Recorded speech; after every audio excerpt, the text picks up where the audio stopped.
Olá, boa tarde. Estamos chegando. O programa Gente que Fala está no ar. 12h13 agora. Eu sou o Mauro Friesman. Nossa audiência nos acompanha pela rádio Trianon, AM 740 de São Paulo, e também pela rádio Universal, AM 810 de Santos. Estamos transmitindo simultaneamente nas redes sociais, no Instagram, no Facebook e também pelo nosso canal no YouTube. Siga a gente, compartilhe, curta os nossos conteúdos, interaja com o programa a partir de agora pelo WhatsApp. O número é o 973350038. De novo, 973350038. E não se esqueça de marcar a hashtag Programa Gente que Fala ao longo aí das suas interações nas redes sociais com a gente. Terça-feira, hoje um dia especial para falar sobre meio ambiente aqui no programa Gente que Fala. E para a nossa conversa, recebemos o vereador paulistano Gilberto Natalini, também médico, o vereador Natalini, que é proponente da Conferência de Produção Mais Limpa e Mudanças Climáticas da cidade de São Paulo. Vereador Natalini, seja bem-vindo, tudo bem? Boa tarde, Mauro, um prazer estar aqui novamente com vocês. Quero te cumprimentar a ilustre bancada que você vai anunciar aí e também cumprimentar os ouvintes e internautas da Rádio Trianon e do programa. Muito obrigado. Obrigado por aceitar o nosso convite mais uma vez. Obrigado pela gentileza, vereador Natalini. Também com a gente o Eduardo Bernhardt, ele é biólogo, educador, coordenador do Centro de Informações sobre Reciclagem e Meio Ambiente, a Recicloteca, no Rio de Janeiro. Eduardo, fala com a gente exatamente lá do Rio de Janeiro. Tudo bem? Seja bem-vindo, Eduardo. Tudo bem, também agradeço o convite e cumprimento a todos aí do nosso debate. Tomara que seja um momento bem rico para todos. Muito obrigado pela presença. Também com a gente Flávia Cunha, psicóloga, ativista ambiental, fundadora da Casa Causa e embaixadora do Instituto Lixo Zero. A Flávia está no Rio Grande do Norte, exatamente na capital Natal, falando diretamente com o Gente que Fala. Tudo bem, Flávia? Tudo ótimo. Obrigada pelo convite. É super bom falar desse tema aí que a gente vai abordar hoje para mais gente. E compondo aqui a nossa bancada, fechando o nosso time, o Fabrício Soler, advogado, professor, consultor da UNIDO, a Organização das Nações Unidas para o Desenvolvimento Industrial, e o Soler é especialista em direito ambiental, direito dos resíduos, infraestrutura, saneamento e sustentabilidade. Soler, tudo bem? Seja bem-vindo ao Gente que Fala. Muito obrigado, Eduardo. Satisfação estar aqui contigo, Mauro, na presença do Natalini, Flávia, Eduardo, Mauro, muito obrigado pelo gentil convite, muito animado com o debate.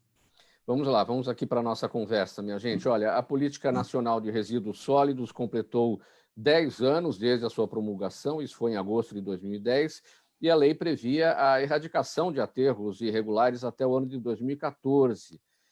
Só que uma década se passou, o combate ao descarte inadequado do lixo brasileiro continua, e em julho deste ano, o Senado reforçou a medida ao aprovar o novo marco do saneamento básico, com a previsão de extinguir os aterros irregulares até o ano de 2024. Só que a realidade parece mostrar que isso ainda está um pouco longe de acontecer. Quero começar com a presença feminina aqui da nossa bancada. Flávia Cunha, o que é que garante, passados 10 anos da Política Nacional de Resíduos Sólidos, e não temos só essa política, temos as estaduais, temos as municipais, Brasil afora, o que é que garante que o novo marco do saneamento básico vai dar solução para a questão dos aterros sanitários? Eu acho que assim, a gente tem conversado muito sobre isso e é uma mudança de todos os atores, né? Porque o que a gente fala é que o problema do lixo ele não é só de uma pessoa, né? É um problema da sociedade, das empresas, do governo público, né? Das políticas públicas. O que eu tenho sentido é que as pessoas têm falado muito mais sobre o tema, né? Eu acho que tem tido algumas evoluções aí no sentido de logística reversa, de algumas leis estarem mais... Eu sinto que assim, o cerco está se formando, né? Mas a gente ainda precisa muito da população, né? Muito da sociedade civil, que ainda não tem uma educação adequada para realmente fazer o seu papel, nem o básico que é a separação, né? Nas frações necessárias, e também das indústrias que ainda também tentam ajudar, né? Tentam buscar formas de diminuição de resíduos, trabalhando com logística reversa, mas a gente ainda precisa avançar muito mais. Mas, assim, independente de um tempo atrás, né? Se eu estivesse falando aqui de uns 5, 6 anos atrás, eu sinto que existe um movimento, né, convergindo para que haja mudanças. Mas a gente ainda está muito incipiente e precisa acelerar mais esse processo. Fabrício Soler, o que faz com que muita gente acredite que basta colocar ali a sacolinha de lixo na porta de casa e o problema do lixo não é mais com ela? Olha, eu passei aqui a bola para frente. O que faz com que as pessoas, muita gente tenha esse tipo de pensamento? Bom, Mauro, acho que assim, a fotografia é o seguinte: nós estamos em 2020, 40% de tudo que é gerado no país tem uma disposição inadequada em lixões e aterros controlados. Lembrando que o que é disposição final ambientalmente adequada é o aterro sanitário, obra de engenharia com controle, manta de proteção do solo, da água, controle do entorno, balança na entrada. Então, é obra de engenharia. Então, hoje, de tudo que é gerado no país, 60% é disposto de forma ambientalmente adequada e 40% inadequada. Na minha opinião, respondendo objetivamente ao seu ponto, falta essa sensibilidade do gerador do resíduo. Nós, né? Eu gero, e a partir do momento que eu disponibilizo para a coleta, eu não tenho clareza, eu, o cidadão, quem transporta, para onde transporta, onde é a estação de transbordo que armazena, qual que é o aterro sanitário, se vai para um aterro. Eu parto do entendimento, com base, inclusive, no novo marco regulatório do saneamento, na atualização do marco regulatório do saneamento, que o pressuposto para a melhoria da gestão e do gerenciamento dos resíduos no Brasil passa pela instituição da cobrança de taxa ou tarifa individualizada. Ou seja, hoje, como o gerador, o cidadão tem clareza da água, né, do serviço, da disponibilidade de água ou da cobrança da coleta do tratamento do esgoto. Aquela tarifa paga mensalmente, ou a taxa, né, lembrando aos nossos ouvintes que a taxa é cobrada pelo município e a tarifa pelo parceiro privado. Isso dá uma sensação do serviço, da execução disponibilizada, né, do serviço disponibilizado ao cidadão, que, particularmente, eu acho que isso carece na área dos resíduos.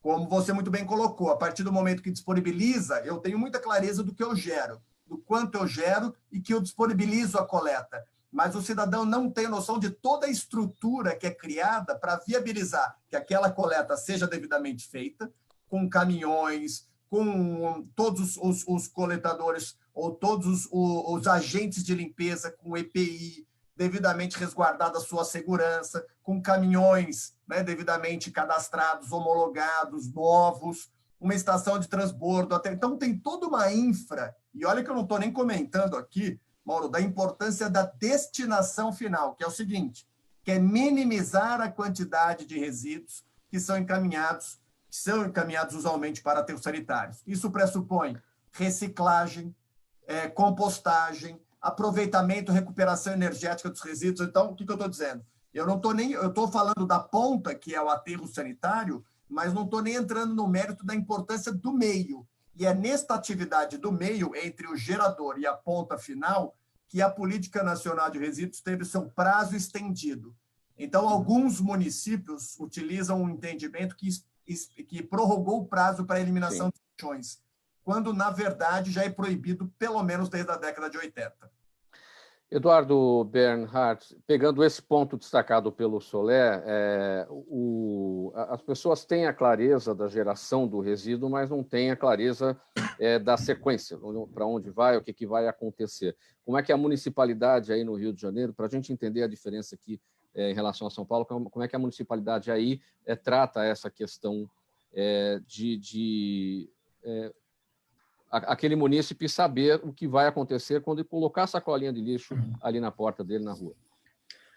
Olha, eu acompanho aqui na ponta, né, junto da população, já há 20 anos essa questão de coleta seletiva e destinação de resíduos. Eu preciso dar um ponto de vista um pouco diferente da Flávia e do Fabrício. A gente não tem, na verdade, a Política Nacional de Resíduos Sólidos levada a sério. O que está acontecendo é que você criou vários acordos setoriais para destinação de algumas embalagens, embalagens e resíduos como pilhas, pneus, lâmpadas, eles foram criados para que as empresas, junto com as empresas de coletas, prefeituras, enfim, dessem um destino adequado. Esses acordos foram devidamente abandonados, eles não são fiscalizados. Eu trabalho com isso, dando informação sobre para onde destinar pilhas e baterias. A ABINE abandonou o programa deles, não atualiza, está tudo desatualizado, as informações, você vai no lugar, ele não existe.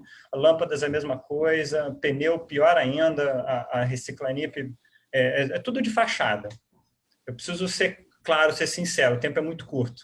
É tudo fachada. Eles existem provavelmente em São Paulo, talvez um pouco em Minas, mas se vem aqui para o Rio de Janeiro, Nordeste, esquece. Não tem logística reversa de pneus, de pilhas e baterias, de lâmpadas. Então, a gente tem uma lei, a Política Nacional, muito boa, muito forte, muito moderna, mas devidamente ignorada, porque as empresas, elas sabem, elas são especialistas em driblar as exigências legais para fazer cumprir essa legislação. E quando o governo já dá o exemplo, postergando o fechamento de aterro de depósitos clandestinos, os lixões, por 6 anos, ele está passando a mão e autorizando esse abandono da logística reversa. A população já sabe como separa. Eu atendo por telefone, por e-mail, diariamente, dezenas de pessoas, e elas têm um nível de informação muito alto, mas a coleta seletiva ela ainda é equivocadamente considerada uma despesa, um custo. Existe essa cultura em todas as prefeituras de que ela custa mais caro do que a coleta regular, quando, na verdade, isso é uma mentira. Eles fazem dessa forma para, eu espero que isso não me cause problemas, para beneficiar empresas de coleta de lixo extraordinário. São as únicas beneficiadas economicamente por não haver coleta seletiva. A gente tem apenas cerca de 20% dos municípios do Brasil com alguma iniciativa de coleta seletiva. Isso que já tem décadas que se fala nesse assunto, e a única explicação é um lobby fortíssimo de empresas de coleta de lixo extraordinário para que a coleta seletiva seja considerada cara, ineficiente, para que ela fracasse, para que se continue jogando lixo em excesso no ambiente, porque lixo só dá dinheiro quando ele não vai para a coleta seletiva. Coleta seletiva ajuda a população, ajuda a gerar emprego, renda, ajuda o meio ambiente, e isso não interessa às oligarquias que dominam esse país. Então, infelizmente, tem que ser curto, grosso, direto, né? O que acontece com lixo é isso. Existe essa máfia institucionalizada no país, no Rio de Janeiro, em São Paulo, em todos os estados, para que se gere lixo em excesso, para que você tenha como gastar dinheiro com isso daí. Porque a coleta seletiva no Brasil tem tudo para dar certo. E ainda agora estão criando mais um problema, que é a incineração do resíduo, dizendo para a gente que é uma opção para diminuir o tamanho dos lixões, né? Isso é um problema. Sim. Vereador Natalini, o Eduardo começou a fala dele dizendo que não estão levando a sério a Política Nacional de Resíduos Sólidos. Como parlamentar, como vereador na capital, aqui em São Paulo, qual é o sentimento diante de todo um arcabouço legal que temos, Política Nacional de Resíduos Sólidos, estadual também, municipal também, e ver que pouco que está no papel, de fato, tem resultado prático? Qual é o sentimento disso para o legislador? Olha, São Paulo é um pouco diferente da maioria do país. São Paulo, a gente tem uma coleta organizada, casa em casa, tem a coleta seletiva bastante avançada, bastante enraizada na cidade, e tem o destino correto para um aterro que é um aterro regular, um aterro bem feito, caprichado, um aterro técnico. Agora, não tem mais espaço para aterro dentro de São Paulo. São Paulo, os 2 aterros que tinham aqui, um já esgotou, o outro está esgotando. Nós estamos alugando um terreno em Caieiras para mandar o lixo de São Paulo, 17 mil toneladas de lixo todo santo dia para Caieiras. Então, nós chegamos num ponto, as realidades são diferentes. Tem município do Brasil que pega o lixo e joga lá na beira de um lugar lá, e não tem aterro, e não tem nada, urubu, gente lá. Quer dizer, o Brasil é isso, né? Essa confusão toda. Então, falar de São Paulo é um pouco diferente de falar de uma cidade que tem lixão, né? Ou às vezes nem lixão. Vai lá, despeja onde puder, é uma coisa horrorosa. A lei de logística reversa, Mauro, ela é uma lei boa. O relator dela foi o deputado Arnaldo Jardim. E ela é uma lei bem escrita, bem caprichada, foi bem conversada. o que aconteceu? Por que ela Arnaldo não é Jardim, cumprida? que é o autor da Política Nacional de Resíduos Sólidos. Então, ele foi relator da lei, ele é o relator da lei, tá certo? Então, o que aconteceu que não deu certo até agora? Primeiro que as metas são frouxas. Não deixaram pôr meta. Quem não deixou pôr meta? Quem produz os produtos e as empresas que coletam o lixo, que fazem uma pressão contrária para que a gente não tenha, de fato, a logística reversa. Né? Porque não quer investir, um não quer investir e o outro não quer perder dinheiro de coletar lixo. Não tem metas firmes e, segundo, não tem punição. Não tem punição, é uma lei que você deixa para a calenda grega. Né? Então, o lugar que pegou para fazer as tratativas, como São Paulo pegou e fez vários acordos setoriais, avançou um pouco. Os outros lugares aconteceu o que o Eduardo falou. Então, veja bem, é um jogo de empurra entre o governo, as empresas e os demais atores que agem na questão. Um empurra para o outro, ninguém quer ter custo, ninguém quer gastar, ninguém quer investir naquilo que é necessário. E eu diria para você que isso está atrasando muito. Os municípios, eles não investiram por quê? Primeiro que não tem projetos. Sem projetos você não consegue nada. Os municípios não têm capacidade de fazer projeto. Segundo que não tem dinheiro. Jogaram para o município uma responsabilidade, mas o financiamento para fazer isso não vem acoplado. E o prefeito, com a corda no pescoço, não consegue. Então, foi obrigado o governo federal a rolar o prazo. Né? Depois, se você me permitir, agora eu vou parar por aqui para não tomar muito tempo, eu queria falar da nossa lei aqui do município, não sei se vai ter jeito aí da gente dar, que aconteceu também uma tragédiazinha municipal aqui que eu gostaria de expor para os amigos. Pode expor, vereador, pode expor. Agora? Sim. Eu municipalizei a lei de logística reversa através do projeto de lei 295/2019. O Fabrício me ajudou muito. O Fabrício, a Flávia e outros agentes que trabalham nessa área, pessoas que trabalham, pessoal da CETESB, Anlurb me ajudou muito. Enfim, fui na Fiesp, fui na FEComércio, fui na Federação dos Serviços. Bom, fizemos a lei. Aí, na hora de aprovar a lei, logo no final, na aprovação, eu resolvi colocar uma meta fixa, uma meta para começar a cumprir a lei e uma punição. A punição que nós pusemos era a seguinte: quem não cumprir a meta não vai ter licença de funcionamento na cidade. Aí é uma punição para a empresa. Certo? Bom, aí para aprovar e sancionar, eu mandei o meu substitutivo para o prefeito, para a assessoria dele, para eles verem o que eles queriam mexer ali para poder eu aprovar e sancionar a lei como um todo. Eles mandaram de volta alterando 2 pontos. Aliás, alterando 1 ponto. Tiraram a punição de não dar licença e colocaram como punição que quem não cumprisse teria que ser submetido à lei ambiental federal, que já é uma coisa boa. Eu peguei aquilo que o governo modificou e falei, pus em votação, aprovou. Aprovou. A lei de logística reversa da cidade de São Paulo, municipal, adequada a nós. O que aconteceu? Certo. Voltou para o prefeito, terminando, voltou para o prefeito vetou, olha só, ele escreveu e depois ele vetou o que ele próprio aprovou, que foi a meta e que foi a punição. Ou seja, nós andamos e hoje estamos sem poder exigir que as pessoas cumpram aquilo que a lei aprovou. Fica por conta de cada um. É uma pena.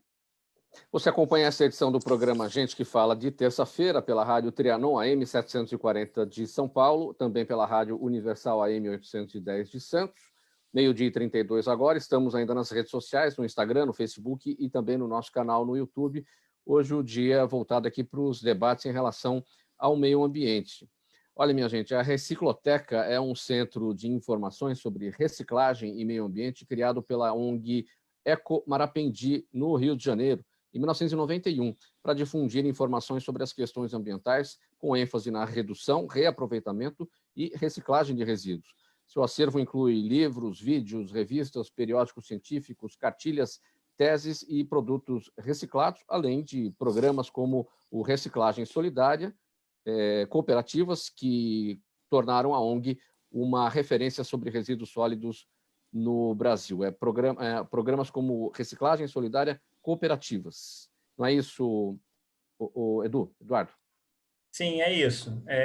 A Recicloteca foi criada para, a princípio, melhorar a relação das pessoas com a Lagoa de Marapendi, que é um último remanescente de ecossistema litorâneo preservado do Rio de Janeiro. Na época, lixo e esgoto, ainda hoje, infelizmente, eram problemas para aquela área de preservação. Então, um grupo de moradores que não eram especialistas criaram um programa de coleta seletiva num condomínio, que existe até hoje, inclusive. E logo, embora naquela época não houvesse redes sociais, logo o condomínio ao lado ficou sabendo, uma escola, uma empresa começaram a pedir informações para implantar a coleta seletiva nesses locais também. Daí que surgiu a ideia de criar um local, um centro de informações. Naquela época também, antes da internet, livros, revistas, trabalhos científicos eram a fonte de informação, então eles reuniram seus acervos pessoais, os integrantes da ONG, e disponibilizaram para o público. Daí nasceu a brincadeira, o nome, Biblioteca da Reciclagem, né? Recicloteca.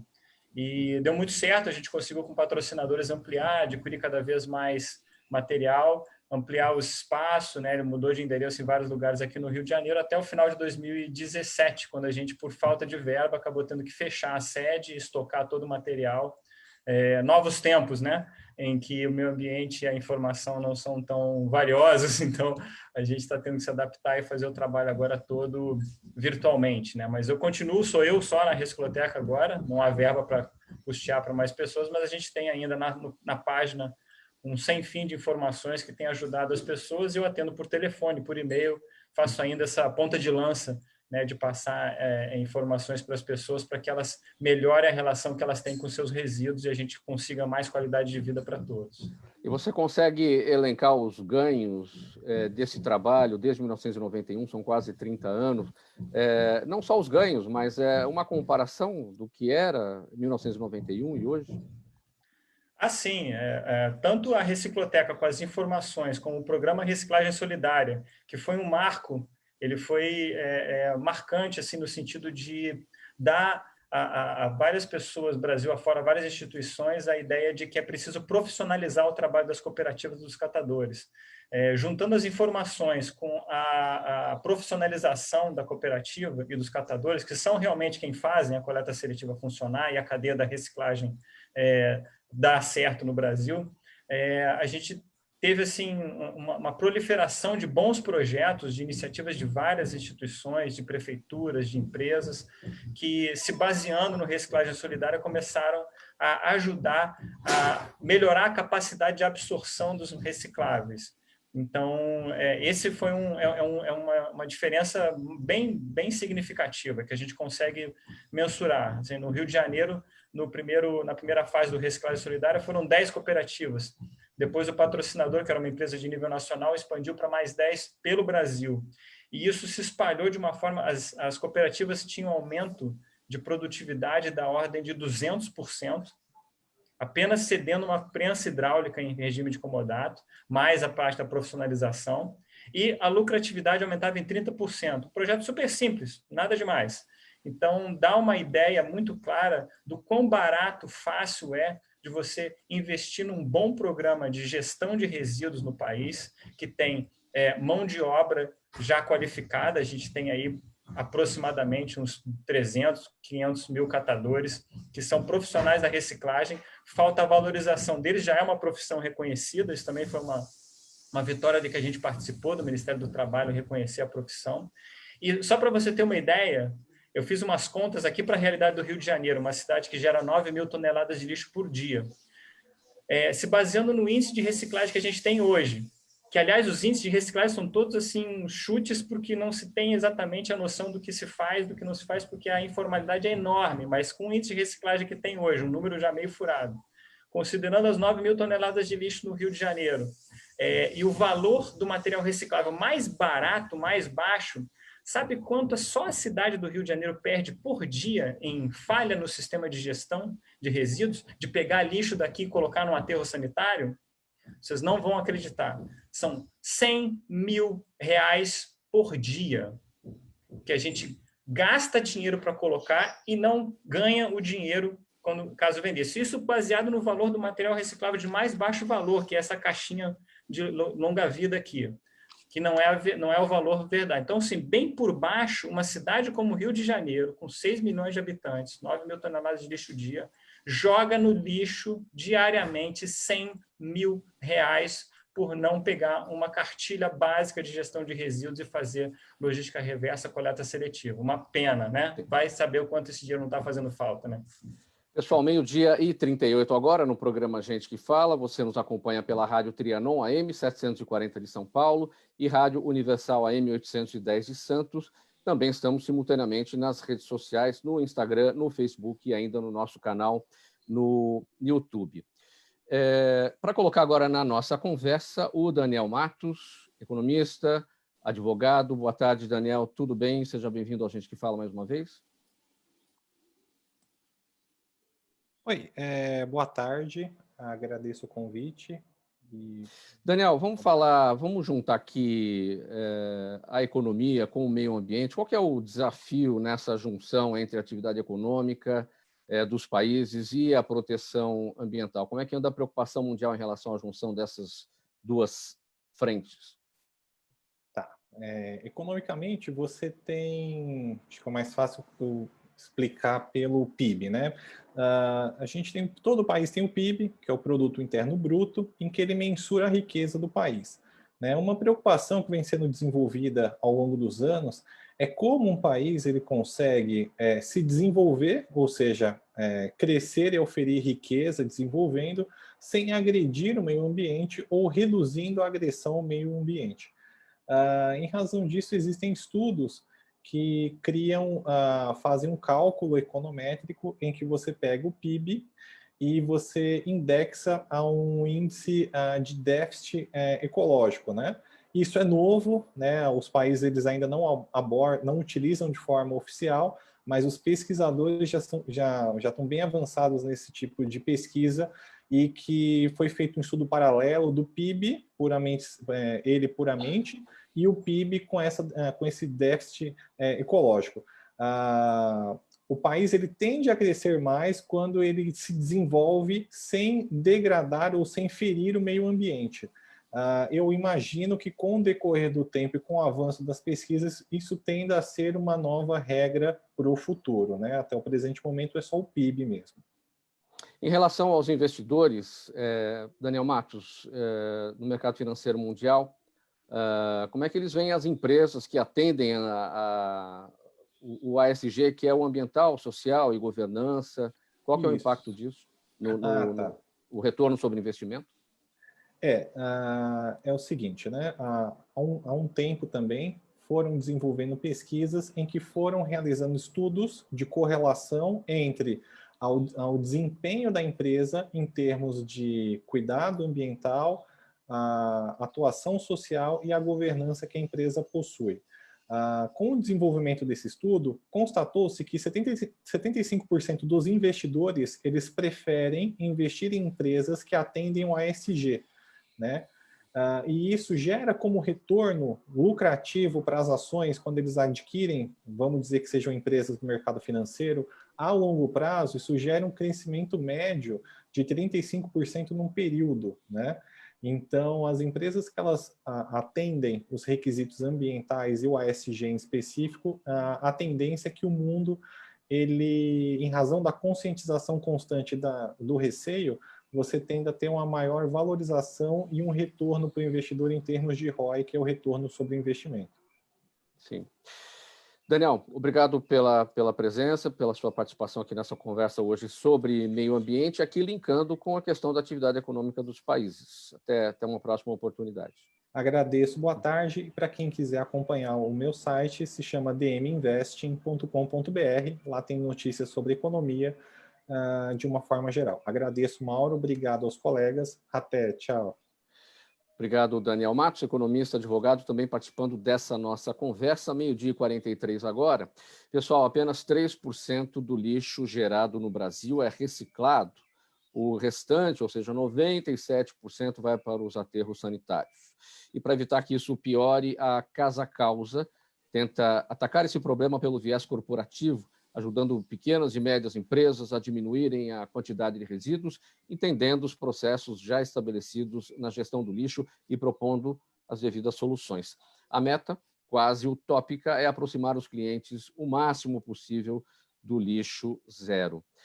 Flávia, como é que funciona esse trabalho pelo viés corporativo, nessa consultoria e as pequenas e médias empresas na diminuição da quantidade de resíduos? Então, eu acho que a gente estava aqui discutindo bastante, né, da Política Nacional de Resíduos Sólidos, e eu não tenho, Eduardo, uma visão romântica em relação à política, tá? Só para deixar claro, também acho que a gente está muito distante, como eu falei. E a primeira coisa que para mim ainda é bem emblemático é as pessoas não sabem a diferença de lixo e de resíduo, né? Porque acho que essa é a primeira coisa que a gente acaba trabalhando, né? Lixo é aquela mistura que a gente não pode usar nada depois, a gente não consegue voltar nada para a produção, né? E quando a gente entra nas organizações, isso é o básico, né? Por isso que eu falei, a gente ainda não faz o básico, que é a separação, né? Separar, imaginar que esse resíduo ele gera riqueza, imaginar que existe um mercado trabalhando, né, que ganha, que tem catadores, que tem cooperativas, que existe preços diferentes para vidro, plástico, alumínio, papelão, né? Então, o que a gente faz nas organizações? É justamente fazer essa conscientização, né? De onde vem, para onde vai tudo isso que você consome, né? E o conceito lixo zero, ele não é, ele tem esse dado de ser utópico, né? Mas o que é, na verdade, o conceito lixo zero? Tem a ver com o que o Fabrício falou, né? A gente tem o gerador e a gente lá no final tem um aterro, né? No meio do caminho, a gente tem várias ações que a gente pode fazer, né? Recusar, né? Reusar, fazer uma forma de não comprar, né? Dizer não. Então, hoje, o que a gente faz como é que a gente hoje tem consumido? Qual que é a forma melhor de consumir? E já que a gente consome, o que realmente tem valor, né? O que a gente pode, de novo, reaproveitar nessa circularidade da produção? Então, se eu tenho um vidro, eu posso reusar um vidro, né? E o vidro que tem aí o reuso de 100%, ele vai ser sempre vidro. Por que eu mando para aterro? Por que eu não realmente reciclo, né? E um ponto que eu queria trazer também é que a reciclagem, gente, do jeito que a gente tem consumido, né, cada vez mais aumentando, vídeo agora a pandemia, ela não é a única solução, né? Ela não vai ser uma solução. A gente precisa realmente pensar na forma que a gente consome. Hoje a gente consome muito mais do que a gente precisa, né? Então, esse é o trabalho que a Casa Causa faz nas organizações. Entender, né, como é que isso tudo acontece. Então, primeiro tem o processo educacional e depois é praticar. Como é que realmente você pode reduzir esse consumo, fazer a destinação correta, pesar, né, trazer esse choque de realidade, né? E trazendo tecnologias e soluções, porque hoje a gente tem solução e tem tecnologia. O que precisa, na verdade, é integrar isso, né? Tudo tem um custo, mas tem também um benefício, né? Então, quando a gente começa a analisar as externalidades de tudo que a gente não faz, a gente começa a ver que realmente não custa caro, né? A gente teria condição de fazer tudo isso de uma forma organizada e planejada. Você falou da importância, Flávia Cunha, de se estabelecer a diferença entre o que é lixo e o que é resíduo, quer dizer, o primeiro passo, por exemplo, para quem está em casa, fazer a sua própria separação e fazer a destinação. Eu acho que um esclarecimento importante também, porque muitos dos materiais que separamos e que entendemos que são recicláveis, eles acabam não sendo reciclados, porque o país muitas vezes não tem a tecnologia para determinados tipos de materiais. Esse tipo de informação também não deveria chegar na ponta. O que a gente coloca no lixo a ser reciclado, que não pode ser reciclado porque não temos tecnologia para isso? Isso é um baita de um problema, Mauro, super bem colocado que você traz, né? A gente ainda, voltando de novo na logística reversa, A gente precisa muito das indústrias. As indústrias, elas precisam chegar mais junto disso, até na própria informação, né? Por exemplo, você pode usar, a gente está aí na pandemia, né, aumentou altamente o índice de uso de plástico, né? Que é um outro tema que a gente tem que falar. Então, você faz o plástico que é o branco, né? Que ele é reciclado, mas aí vem uma indústria resolve fazer um plástico azul, uma garrafa de água azul. Essa água, plástico azul, não vai ser reciclado. Então, as indústrias, elas precisam realmente começarem a trabalhar com o conceito de circularidade.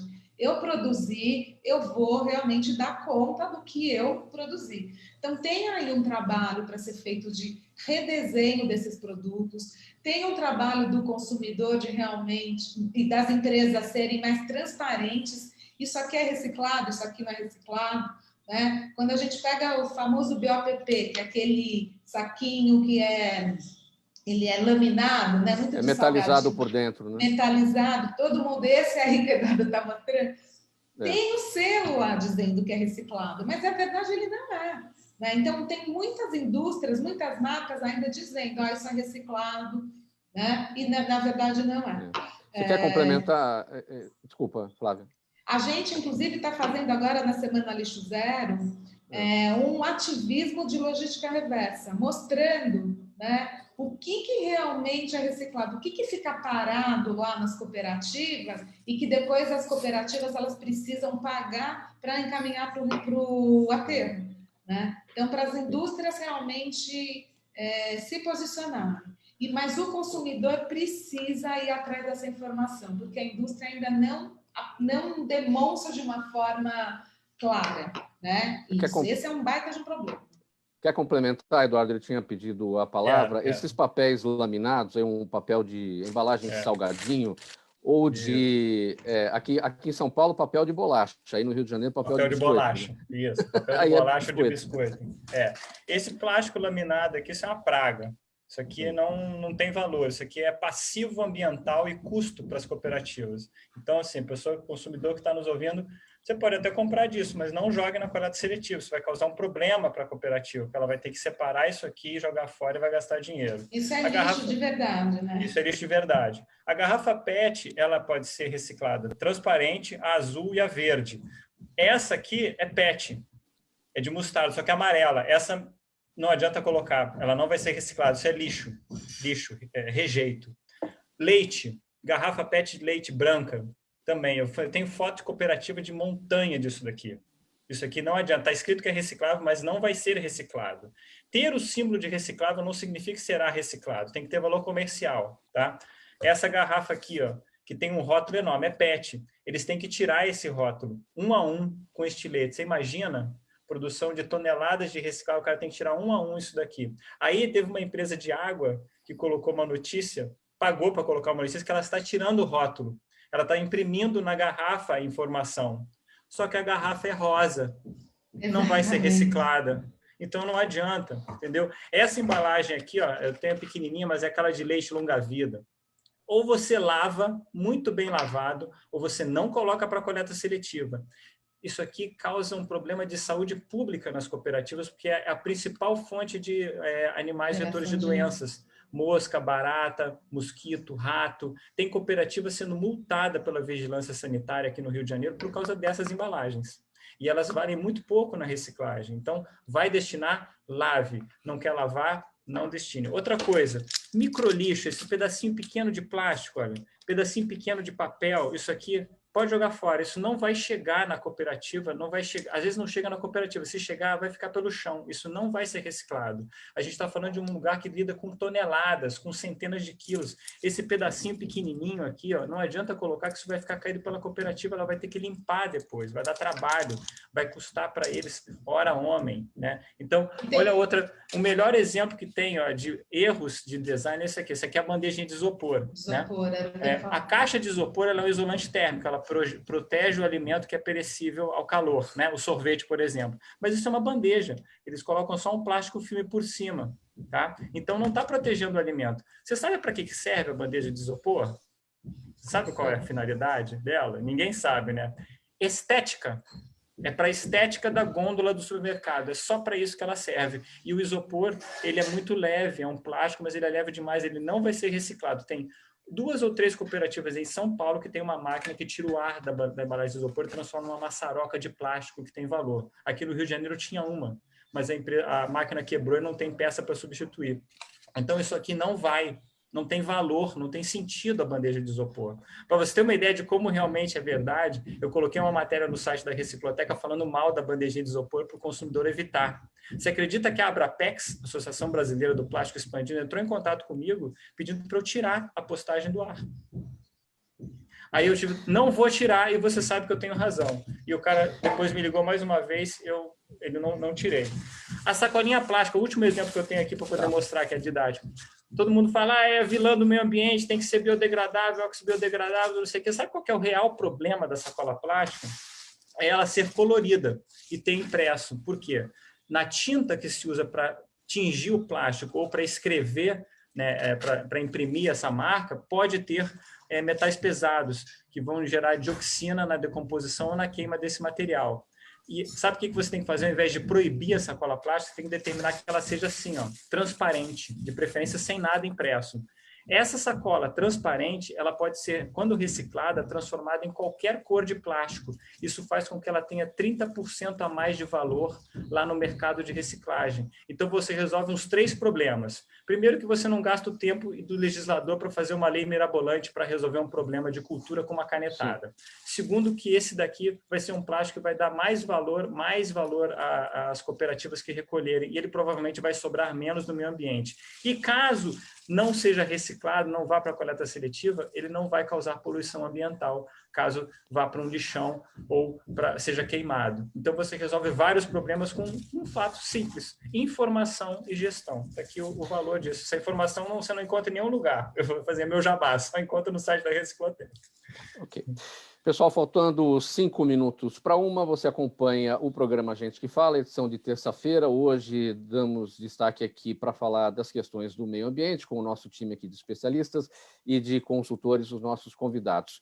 Pessoal, olha, há 19 anos acontece aqui em São Paulo a Conferência de Produção Mais Limpa em Mudanças Climáticas, com o objetivo de intermediar o diálogo entre cidadãos, instituições, iniciativa privada e governo para aprofundar a discussão sobre os pilares ambiental, econômico e social da sustentabilidade. E esse evento é fruto de uma lei de autoria do vereador Gilberto Natalini, vereador aqui na capital que está com a gente, que é o proponente e presidente da conferência e que esse ano não vai disputar a reeleição. Vereador Natalini, como é que fica a conferência daqui para frente? Quais são as conquistas nesses 19 anos de realização da conferência? A gente até conversava aqui nos bastidores, o seu ativo político vai para quem? Não sei. Para alguma alma boa ou algumas almas boas que quiserem dar continuidade a essa pauta que na Câmara de São Paulo é muito difícil. A conferência nossa produziu muita coisa para a cidade, leis, projetos, né? A Lei de Mudanças do Clima, pioneira da cidade de São Paulo, que está, inclusive, na prateleira, não está sendo utilizada, nasceu na conferência e depois a prefeitura abraçou e fez a lei. Mas eu espero que elejamos algum colega vereador que venha dar continuidade a esse trabalho, porque São Paulo está marcando passo nas questões da sustentabilidade, infelizmente já foi muito melhor.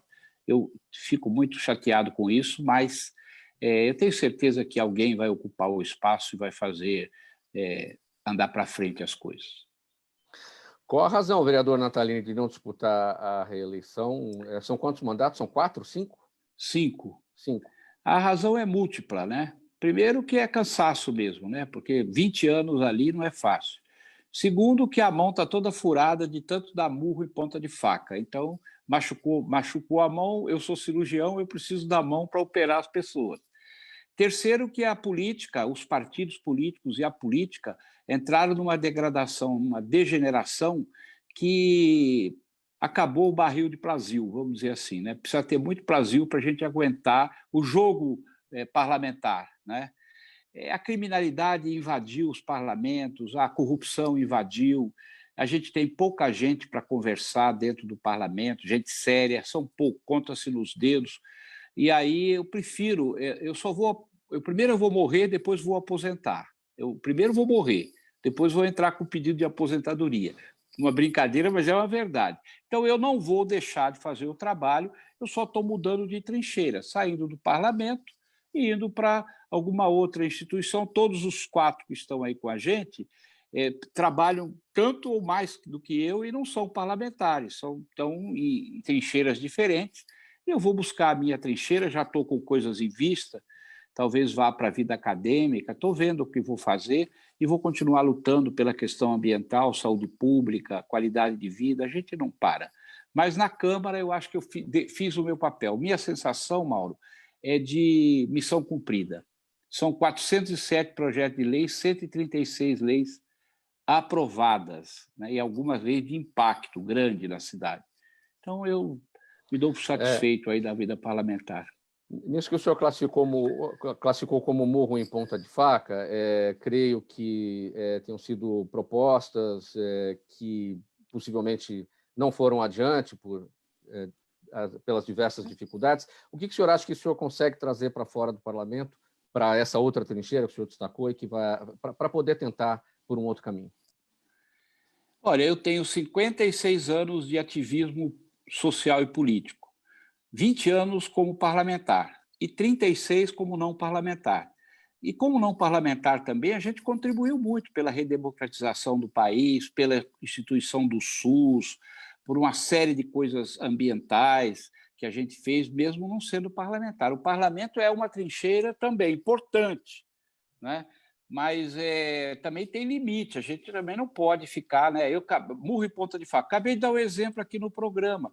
Fizemos a lei, submetemos o substitutivo ao prefeito, ele mandou votar porque iria sancionar e, no final, vetou os 2 artigos mais importantes. Aquilo furou minha mão até ao osso. Quer dizer, que diabo de prefeito que aprova um substitutivo, manda votar, vota e ele vai lá e veta aquilo que ele próprio aprovou. Eu tenho exemplos às dezenas ou aos milhares de coisas desse tipo. Está aqui, ó, vou mostrar para você, para encerrar aqui minha participação. O dossiê da devassação. O governador tem vindo a público dizer que São Paulo não tem devassação de Mata Atlântica. Mentira! Eu provei, são 1,5 milhão de árvores jogadas no chão. Então, murro em ponta de faca é você enfrentar uma situação dentro do parlamento que você não tem aliados para te ajudar. Essa é a verdade, né? Está muito difícil a política. Olha, minha gente, perguntas da nossa audiência aqui para os nossos convidados de hoje. Fabrício, o José Carlos Alencar, nossa audiência no Facebook, quer saber o seguinte de você. Obrigado, José Carlos, pela pergunta e pela audiência. Ele pergunta se, na sua opinião, seria possível uma lei proibindo, taxando ou limitando a venda de produtos em embalagens plásticas, como foi feito em São Paulo com as sacolinhas de supermercado. Bom, vamos lá, Mauro. De forma objetiva, eu particularmente não sou favorável a banimento, tá? De medidas de imposição de banimento. Eu acho que tem um processo gradual de restrição ou estímulo a outras medidas, a usos de outras medidas. E aí eu só queria fazer um parênteses aqui de tudo que foi falado. Queria só deixar claro para os ouvintes que é o seguinte: logística reversa, a obrigação de implementar é fabricantes, importadores, distribuidores e comerciantes. É do setor empresarial. Então, não é do elo A ou B da cadeia. É de todos. O desafio, eu trago um número para vocês. Acho que o próprio Eduardo colocou a questão do problema de pilhas. Só para o nosso ouvinte ter uma ideia, hoje são aproximadamente uns 25, 28 empresas que arcam com o custo da logística reversa de pilhas, no universo de 240 marcas mapeadas.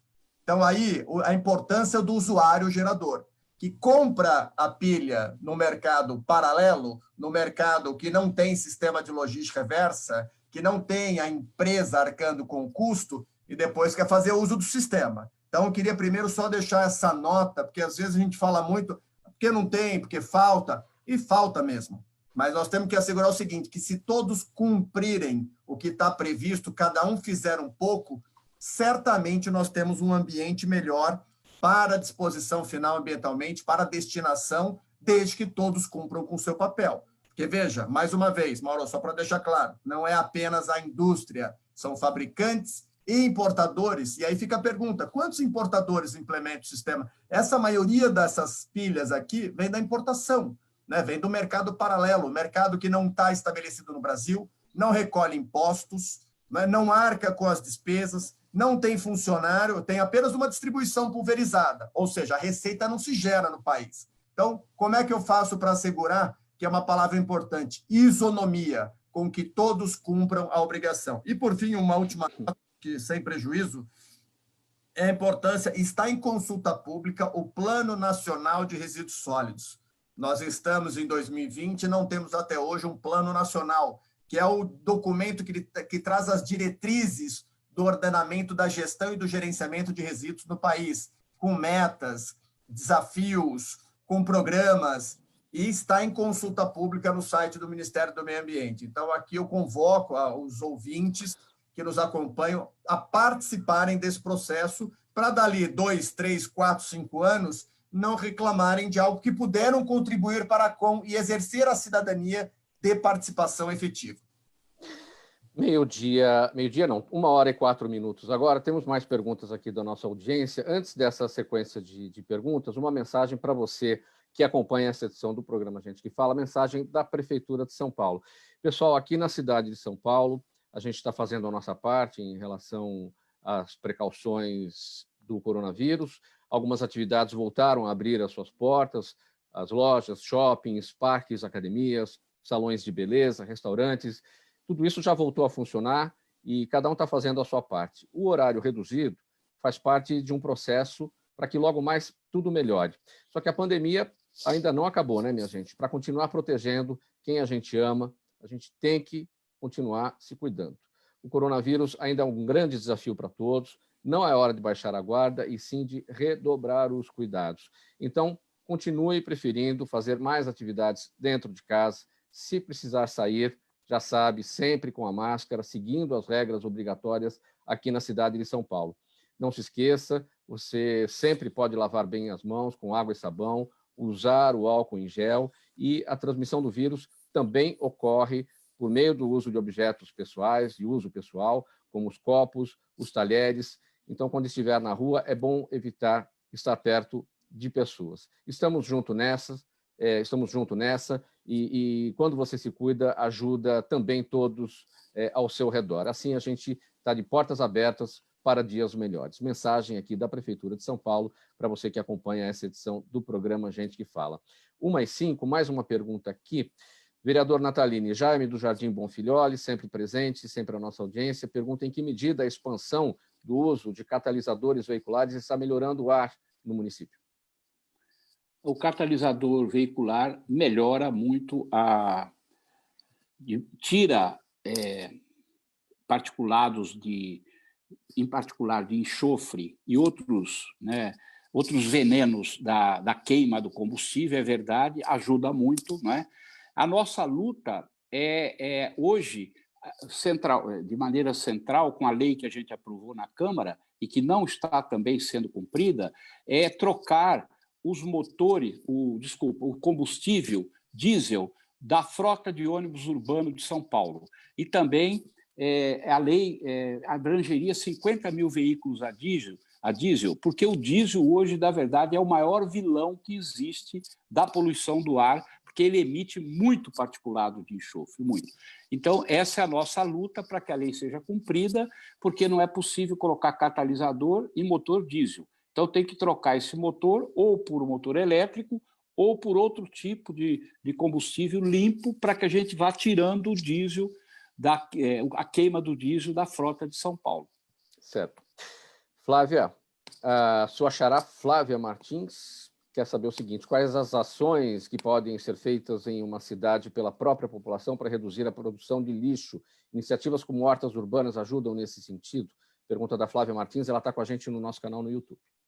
Olha, 50% do que vai naquele saco preto, quando a gente não separa, é orgânico, é alimento, é comida.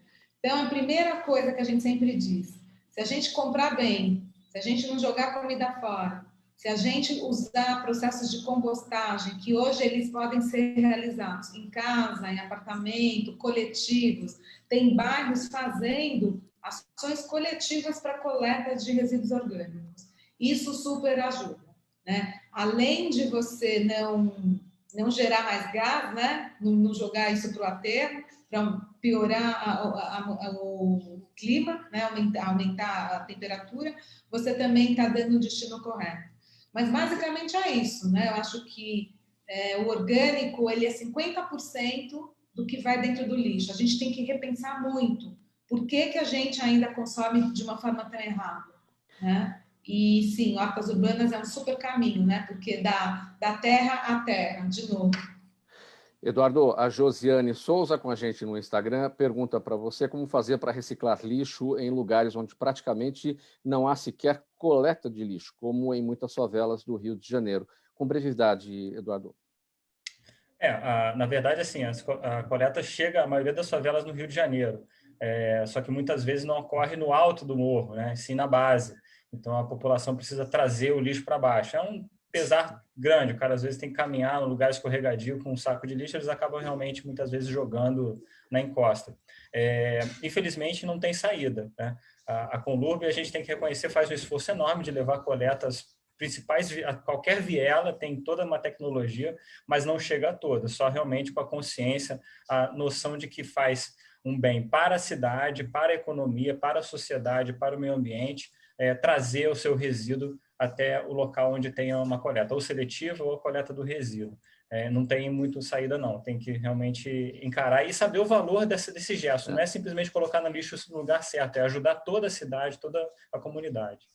Tem uma pergunta aqui, Eduardo, da Adriana Martins, que está com a gente no Instagram. Ela não direciona aqui para ninguém.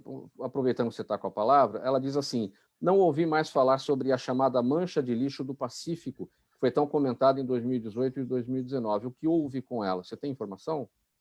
Então, na verdade, não existe uma mancha, né? O lixo ele está realmente, não existe uma ilha, né? Como se dizia, uma ilha de lixo. Não, ele está espalhado em todos os lugares. O problema grande é que o plástico ele vai se decompondo e vai criando microplásticos, se associa aos poluentes e ele acaba sendo inserido na cadeia alimentar, né? Através dos plânctons. Então, isso acaba chegando até nós.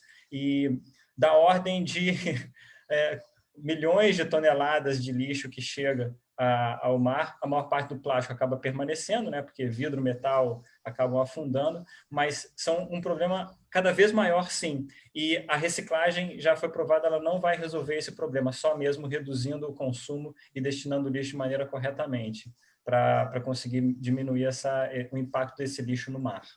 Gente, vamos para as despedidas agora. O nosso tempo está bem curtinho. 10 segundos. Você está com a palavra, Eduardo, sua despedida.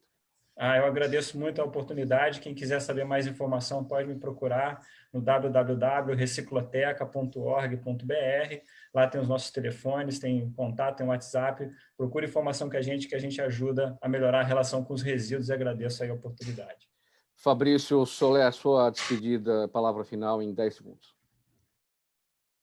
Muito obrigado, queria agradecer também a satisfação estar com vocês aqui nesse bate-papo. Deixo o meu contato, meu site é fabriciosoler.com.br ou direto no Instagram, Fabrício_Soler, para maiores informações sobre resíduos de saneamento. Flávia Cunha, palavra final. Obrigada também pela participação. Vou deixar o nosso Instagram, que hoje a gente tem postado muito conteúdo, @casacausa, o site é o mesmo, casacausa.com.br. A gente está fazendo aí agora em outubro a Semana Lixo Zero, com várias ações. Se vocês puderem participar, agradeço. Obrigada. Vereador Natalini. Eu queria deixar meu abraço a você, Mauro, a Zenilda, tá certo? Ao Eduardo, a Flávia e ao Fabrício, velhos conhecidos nossos, né? A Flávia e o Fabrício, o Eduardo agora, e também aos ouvintes e internautas do programa. Muito obrigado pela oportunidade de participar. Gente, muito obrigado pela presença de vocês, em nome da equipe do programa Gente que Fala. Os agradecimentos aqui ao vereador paulistano Gilberto Natalini, o educador Eduardo Bernhardt, falando com a gente do Rio de Janeiro, a ativista ambiental Flávia Cunha, que está lá em Natal, no Rio Grande do Norte, e o professor Fabrício Soler. Muito obrigado, portanto, pela presença de vocês, por essa conversa sobre meio ambiente nessa edição do Gente que Fala. Na mesa de som, o Sérgio Souza, que também é gerente técnico da Rádio Trianon. Apresentação minha, Mauro Friesman. Pauta e redação, Pedro Schiavon. Diretora de produção é a Zenilda Salvato. O Fausto Camunha é o diretor-geral do programa. E do outro lado, o Gente que Fala, você, ouvinte, espectador, sempre a razão da nossa presença aqui todos os dias. Obrigado pela audiência. Tchau e até amanhã.